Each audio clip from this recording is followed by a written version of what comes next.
नमस्कार, खबर दोपहर में आपका स्वागत है और मैं हूं आपके साथ सीमा चौधरी। खबरों की ओर करेंगे रुख, लेकिन उससे पहले यहाँ से सीधे आपको भोपाल लिए चलते हैं, जहां सीएम डॉक्टर मोहन यादव कार्यक्रम में मौजूद क्या कुछ कह रहे हैं, सुनते हैं। और कितना आपका और हमारा सबका सौभाग्य है, माननीय मंत्री प्रहलाद पटेल जी ने मेरे बोलने के पहले बहुत कुछ काम निपटा दिया। जोरदार अभिनंदन करें माननीय मंत्री जी का। कई सारे आपके विषयों को लेकर के, और उससे सुखद बात, इस मंच पर मौजूद अखिल भारतीय अध्यक्ष माननीय अशोक जादव जी का धन्यवाद करें। उनने उनके बोलने का समय भी मुझे दिया है, मैं आपका भी आभारी हूँ। माननीय महेंद्र सिंह जी यादव उपाध्यक्ष, आपका भी आभारी हूँ। जरा ताली बजाओ तो दिल खोल के बजाओ भाई। माननीय प्रहलाद जी भाई साहब के लिए एक बार जोरदार ताली बजाओ। मंत्री जी ने आपकी सारी विषयों को लेकर के जो चिंता पाली, और अभी ये सत्र खत्म नहीं हुआ है। केवल मैं बीच में जरूर खड़ा हुआ हूँ क्योंकि मुझे केवड़िया दिल्ली ऐसे निकलना। हमने कहा अगर इतने दूर दूर से हमारे पूरे मंच के लिए एक बार जोरदार अभिनंदन। अशोक सिंह सेंगर जी, राजवीर सिंह तोमर जी, गोपाल सिंह पंवार जी, अनूप सिंह बघेल जी, राम प्रसाद चौधरी जी, जालम सिंह पटेल जी, देवेंद्र चौधरी जी। अब जो नाम बच जाए तो लिखने वाले की गलती मेरे पास नहीं, सारे नाम पढ़ दिए, ये हमारे सबके लिए है। एक बार पूरे मंच के लिए जोरदार अभिनंदन कर दें। त्रिस्तरीय पंचायत संयुक्त मोर्चे के इस सम्मेलन में सच में अलग अलग संगठन आते तो कंफ्यूजन पैदा होता है, बड़ा मुश्किल जाता है किसकी बात माने किसकी नहीं माने।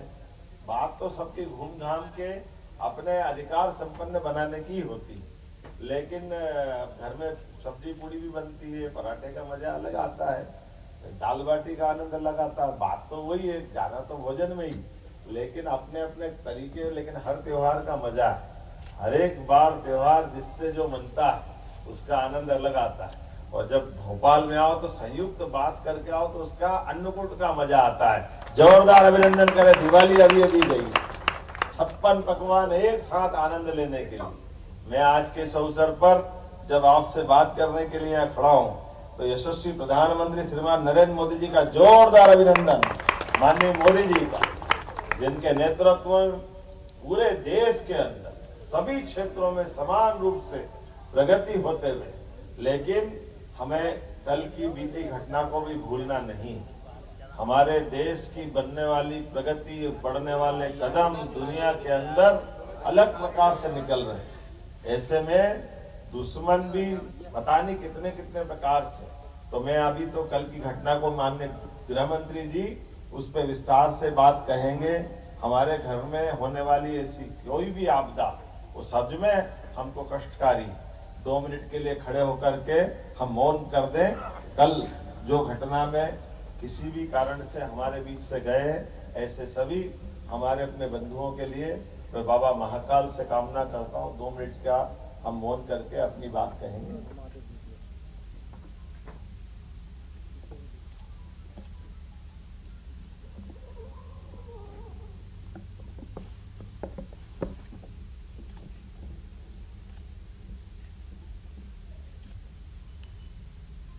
ओम शांति। बैठ जाए। हमारी अपनी ऐसी रोजमर्रा की गतिविधियों में इतना बड़ा देश, और इस बड़े देश के अंदर यशस्वी प्रधानमंत्री ने 10-11 साल में कितने प्रकार से कितनी सारी चीजों की चिंता की। इसलिए हमारे देश के यशस्वी प्रधानमंत्री पे हमको भरोसा है, माननीय गृह मंत्री पे भरोसा है।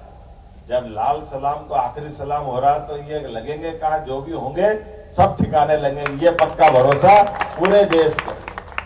माननीय मंत्री जी बालाघाट से सांसद आते थे, ऐसी कई सारी घटनाओं का और कितने प्रकार के ऐसे व्यवस्थाओं के बीच अपनी हिम्मत से इन सारी बातों से बाहर आना पड़ता है। आज के इस अवसर पर चूंकि आपके राष्ट्रीय पदाधिकारी मौजूद है, प्रदेश के पदाधिकारी मौजूद है, और जो अभी विषय आए उन विषयों के लिए हमारी सरकार सदैव आपके साथ है, ये पक्का बोल सकता हूं, इसमें कोई शंका नहीं। जो हमारे बीच में तय होगा उस व्यवस्थाओं का परिपालन करने का काम ये सरकार के माध्यम से निश्चित रूप से होगा।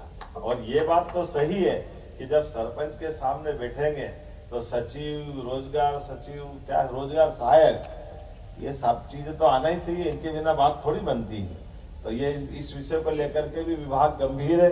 लेकिन ये भी बात सही, त्रिस्तरीय शासन प्रणाली में पंचायत के लिए सच में जो प्रधानमंत्री, मुख्यमंत्री, ये हमको दिखते भले ही है, या आपकी नगर पालिका, नगर निगम, नगर पालिका, ये जो आपको पावर है, वो पावर तो इतने बड़े बड़े पद वालों को भी नहीं। एक सरपंच जो पंचायत के लिए कर सकता है, वो कोई नहीं कर सकता। जोरदार अभिनंदन अपने आप के लिए भी करें, क्योंकि पंचायत की नीचे तक की प्रणाली इतनी अच्छी है। इस व्यवस्था के आधार पर सच में कहा माननीय मंत्री जी ने कि एक पंचायत के सरपंच और पंचायत के दरमियान एक एक घर की गिनती आपके माध्यम से हो जाती, एक एक घर में होने वाली घटनाओं को लेकर आप अवगत रहते, और भविष्य में आपको कहां ले जाना इसमें भी कोई शंका नहीं, वो सारी चीजें आपके सामने। ऐसे में सरकार की व्यवस्थाओं के बलबूते पर, हमारा तो भौगोलिक रूप से इतना बड़ा प्रदेश, इतने बड़े प्रदेश में सच में बड़ी आबादी हमारी गांवों की पंचायतों में रहती, तो हमारे प्रदेश की अगर तस्दीर बदलना है, इसकी तकदीर बदलना है, तो आपके बगैर संभव नहीं हो सकती है। ये पक्की बात है, ये आपके भरोसे से ही विकास का कारवां चल रहा है। इसलिए हमारी सभी योजनाओं के लिए आधार अगर हुए तो पंचायत। इसलिए आप बताइए, मुझे ट्राइबल के अभी कुछ भाई बहनों ने अपनी तरफ से बात कही, तो हमने कहा कि आपकी बात का भी विचार करेंगे। पिछली बार आपके यहाँ 23, 24, 25 जुलाई को हमारा एक कार्यक्रम किया था, जिसमें त्रिस्तरीय व्यवस्थाओं के लिए खासकर पंचायतों के अलग अलग श्रेणीवार लोगों बिठाए थे। और इस साल भी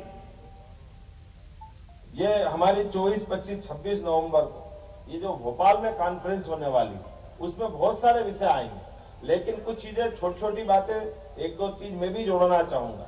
उदाहरण के लिए, जैसे हमारा शहरीकरण बढ़ रहा है, और शहरीकरण बढ़ने के कारण से पंचायत और पंचायत के पास में लगी नगरीय निकाय की कोई व्यवस्था, तो नगरीय निकाय और आपके बीच में एक कई बार ये टकराव आता है। जब नगर निगम, नगर पालिका, नगर परिषद होती तो उनके पास पार्षद भी होते हैं, सीओमओ भी होते हैं, बहुत सारी चीजें होती, लेकिन ठीक पास में पंचायत, और पंचायत के पंचायत सचिव और सहायक सचिव, इससे बड़ा कोई होता नहीं, और वो टीएनसी यूएनसी से लेकर बड़ी बड़ी अपनी कॉलोनी बनाने आते हैं, बहुत सारी चीजें होती।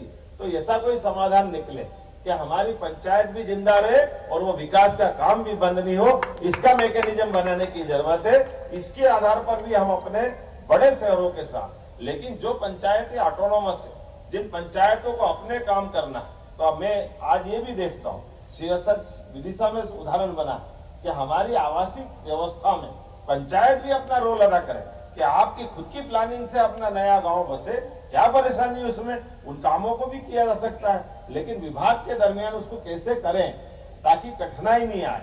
जैसे बीच बीच में कोई ने खड़े होकर बोला ना कि कार्रवाई हो जाती है, एफआईआर हो जाती है, ये जो कठिनाई है, मैं मान के चलता हूँ, ये पक्की बात आपको गारंटी दे सकता हूँ, अच्छा काम करो, सच्चा काम करो, सरकार आपके साथ आने वाली, कोई कठिनाई आपको नहीं आने वाली है, ये पक्की बात। बस काम के करने का इंटेंशन दिख जाता है कि काम की आपकी करने की भावना अगर शुद्ध है, तो उस भावना में तो परमात्मा आपके साथ, कोई दिक्कत नहीं। यशस्वी प्रधानमंत्री के नेतृत्व में जब हम अपने इस तरह की व्यवस्थाओं को लिए आगे बढ़ते हैं, तो कई नए टारगेट आते हैं। जैसे अभी माननीय मंत्री जी ने सही कहा, 2472 अटल पंचायत भवन हमारे पास इन गांवों की व्यवस्थाओं के लिए आज की स्थिति में भी जो आंकड़े बताए, 1037 सामुदायिक भवन, 106 जनपद पंचायत के भवन, 5 जिला पंचायत के भवन स्वीकृत की। जब स्वीकृत करो, ताली वाली तो बजाओ भाई, आप ही के लिए तो कर रहे हैं। मैं समझता हूँ कि मैं बोलता तो भूल ही जाते हैं काहे के लिए बोल रहे हैं, ये आप ही के लिए बोला जा रहा है। ये हमारा सौभाग्य भी है कि जब इतने बड़े काम आपको मिलने जा रहा है, ऐसे में शांति धाम की बात भी बहुत पवित्रता के साथ आई। ये हमारे लिए 2026 का समय, सच में 27 में आपके चुनाव आ जाएंगे, सभी के चुनाव आने वाले, तो हमारे द्वारा ये मन का एक भाव भी रहता है। हर एक गांव के अंदर हमने तय किया कि हर हालत में शांति धाम के लिए जो राशि चाहिएगी, और यह अतिक्रमण हटाने से लेकर जो भी कठिनाई, उसका समाधान करने के लिए निश्चित रूप से कलेक्टर्स के माध्यम से सारा प्रशासन आपके साथ रहने वाला है। इस टारगेट पे हमको आगे बढ़ना है, क्योंकि ये बड़ा पवित्र काम है। हमारे अपने गांवों के अंदर सब कुछ है, और आखिरी में जो शांति धाम की एक आवश्यकता होती, इसमें कोई अमर नहीं है। जो आया सब जाने वाला, लेकिन आने और जाने वाले क्रम में आप देखते हो जो गांव के पंचायत के अंदर इस कठिनाई का आपने समाधान अगर निकाल दिया तो पूरे गांव के लिए और गांव वालों की निगाह में आपका एक अलग प्रकार का मान सम्मान बन जाता है। पंचायत को एक अलग निगाह से देखते हैं। कई सारे लोग जिनको रोजमर्रा काम नहीं पड़ता, लेकिन ऐसे कामों को लेकर एक अलग आनंद आता है। हमारी सरकार रोजगार आधारित भी बहुत काम कर रही है, इसलिए रोजगारों को लेकर भी हम बहुत गंभीर है। पंचायतों के माध्यम से भी भविष्य में हमारे कुटीर उद्योग, लघु उद्योग, रोजगार आधारित उद्योग, सभी प्रकार के कामों को लेकर के लंबी प्लानिंग से हम काम कर रहे हैं। और आने वाले समय में तो ये कृषि वर्ष हम घोषित करने वाले हैं 2026 का। कृषि आधारित वर्ष, ये इस वर्ष का रोजगार और उद्योग वर्ष था, अगला साल कृषि आधारित उद्योग का। तो आपकी पंचायतों के अंदर भी कृषि आधारित उद्योग कैसे लगे, उनमें लोगों को रोजगार कैसे मिले। और ये कई बार, वैसे तो अधिकांश जगह हमने चिन्हित की है, लेकिन फिर भी कई बार हमारी फसलों को लेकर के, खासकर सब्जी और इस टाइप की फसल जो नुकसान में जाती है, वो सारे उद्योग लगाने के लिए सरकार के माध्यम से, आपके माध्यम से हम वो उद्योग भी लगाने वाले हैं कि टमाटर ज्यादा हो गया तो टमाटर फेंकने की जरूरत क्यों पड़ना चाहिए, टमाटर का पाउडर बन जाएगा। प्याज, लहसुन, आलू, ऐसे कई प्रकार की अलग अलग फसलें हैं। तो सभी क्षेत्रों में जितना अच्छा हो सकता है सरकार के माध्यम से प्रत्येक क्षेत्र में आगे बढ़ रहे हैं। इसी प्रकार से स्कूल कॉलेज में नहीं, आपको अंदाज लगा लो, हमारी सरकार बनने के बाद हमने मेडिकल कॉलेज भी बहुत तेज गति से खोले और एग्रीकल्चर कॉलेज भी बहुत तेज गति से खोले। विकास के लिए शिक्षा और चिकित्सा, इस दोनों तरह से। और शिक्षा भी कौन सी, हार्टिकल्चर, एग्रीकल्चर, फ्लोरिकल्चर, इसके माध्यम से रोजगार की बड़ी संभावना।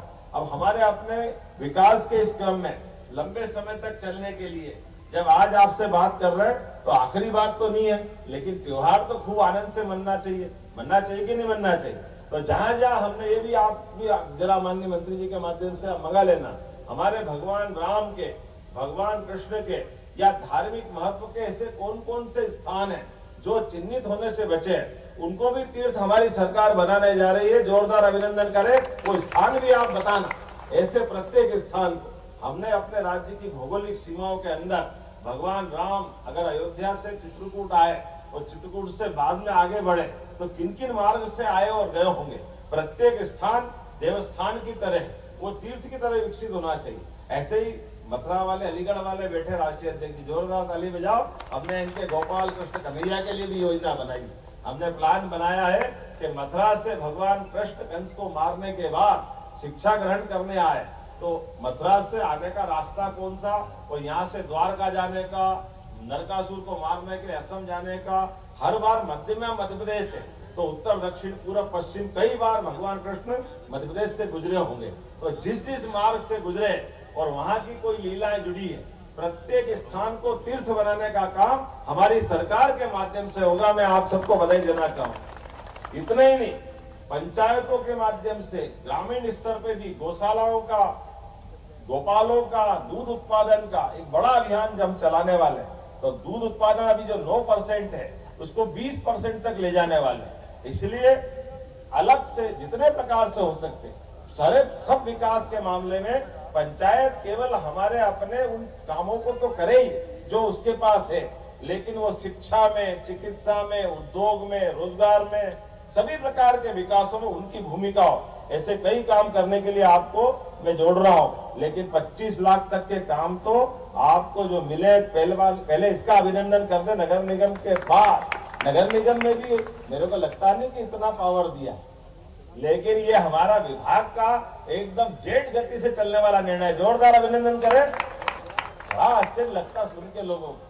लेकिन हमने कहा कोई बात नहीं, हमारे लोगों को ये पैसा, क्योंकि नगर निगम, नगर पालिका जिनको पावर, बहन जी बैठो तो सही, हमको मालूम है क्या है।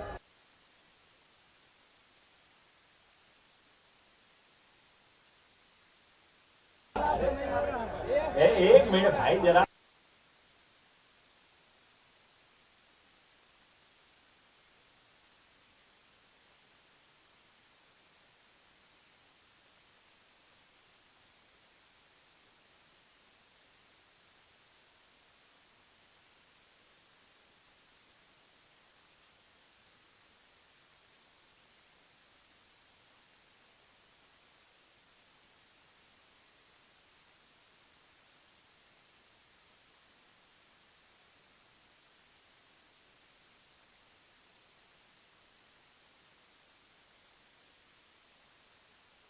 घर सचिव नहीं करने वाला हटा देंगे साले, चिंता क्यों कर रहे हो? जब कोई तकलीफ देगा उसके अलावा सचिव है, सहायक सचिव है, इनकी क्या औकात? मेरे को लगता है कि यार सरपंच के मामले में कोई दिक्कत आ रही, सरकार ने निर्णय किया तो उसको ठीक करने का काम हमारा है। ये तो चिंता की बात थोड़ी, ताली वाली बजा के बताओ अगर मैं आपके हित की बात कर रहा हूँ। देखो, निर्णय तो जब कभी भी सरकारी स्तर पे होगा तो निर्णय के क्रियान्वयन में कोई कठिनाई आएगी, उस कठिनाई को हल करने का काम तो सरकार का, सरकार के माध्यम से तो बातें आना चाहिए। तो जब आपसे कोई बात कर रहे हैं तो उस बात को करने के लिए आप ही के साथ तो बात करी जाएगी। लेकिन मुझे इस बात की प्रसन्नता है, सच में मेरे पास आने का आज समय नहीं था, लेकिन आपके दर्शन करने का और आपके बीच आने की इच्छा अगाध थी। माननीय मंत्री जी को धन्यवाद।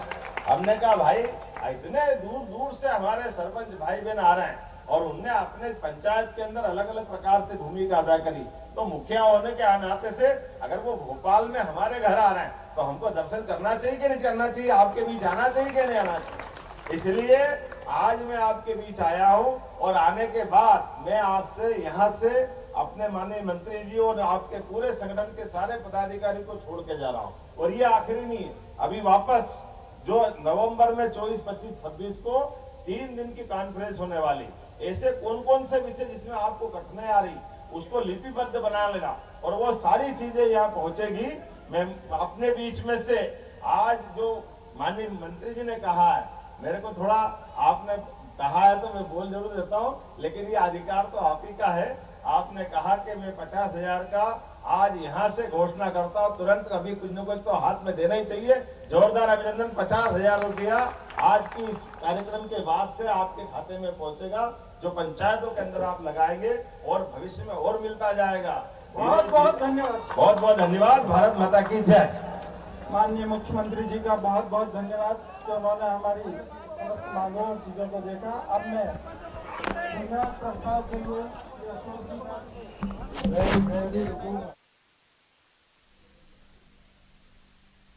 तो लगा